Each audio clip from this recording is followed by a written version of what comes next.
Today it's my honor to pay tribute to the memory of one of the greatest musicians of the 20th century. His name is Bill Monroe. If Bill were alive now, he would be 103 years old. I know Bill would be happy to see how his legacy and creation called bluegrass music is still alive and his memory fully intact. Of all the musicians that ever lived, one of the most important to modern music and its development is Bill Monroe. Mr. Monroe influenced country, rock, bluegrass genres in many ways. According to Ricky Skaggs from Paul Denoyer's book, The Illustrated Encyclopedia of Music 2003, Ricky states that he was so influential, I think that he's probably the only musician that had a whole style of music named after him. Mr. Monroe was born in Rosine, Kentucky in September 13, 1911, states Country Music Encyclopedia, Erwin Stambler, and Grelune Landon, 1997. In Rosine, Kentucky, and grew up learning music from his mother Melissa and his uncle Penn Vandiver. The song Uncle Penn was written about his Uncle Penn and was one of Bill's most famous songs. Bill, along with his brothers Charlie and Birch Monroe, formed a string band in the mid-20s called the Monroe Brothers. Bill eventually, in 1938, the Monroe Brothers split up and he formed his own band, the Bluegrass Boys.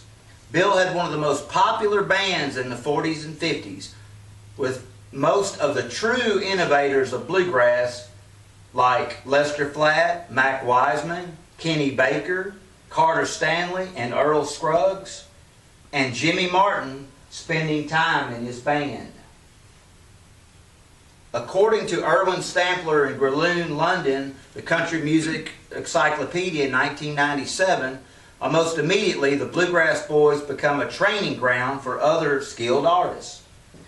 Bill was a member of the Grand Ole Opry since 1939. Bill Monroe influenced rock and roll to the point that Elvis Presley even recorded the Monroe-penned Blue Moon of Kentucky in 1954. Bill Monroe was inducted into the Country Music Hall of Fame in 1970, as well as the Rock and Roll Hall of Fame in 1997, and the International Bluegrass Hall of Fame in 1991.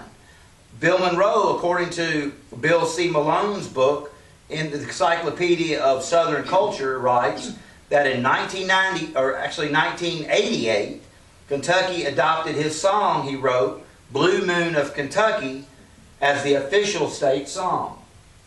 To what extent did Bill Monroe influence me?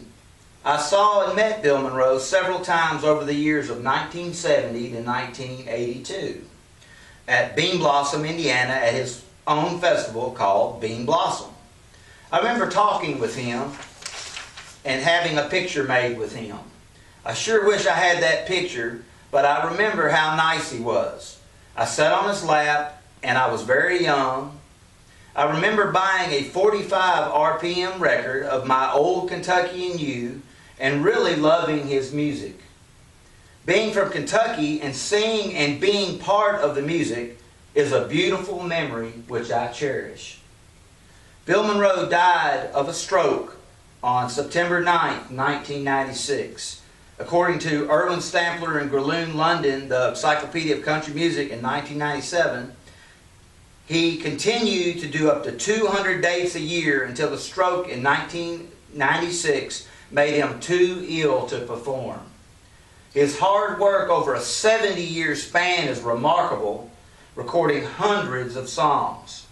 Bill Monroe influenced the mandolin by being one of the first to play it fast with power and chopping chords on it.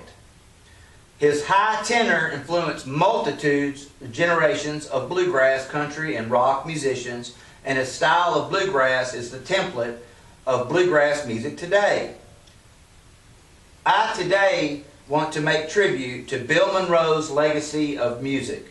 Bill Monroe's legacy lives in his songwriting, recordings, and influence to generations of people all over the world. Bill Monroe sold over 50 million albums, according to music historians. The Country Music Encyclopedia by Irving Stampler and Graloon, London, 1997.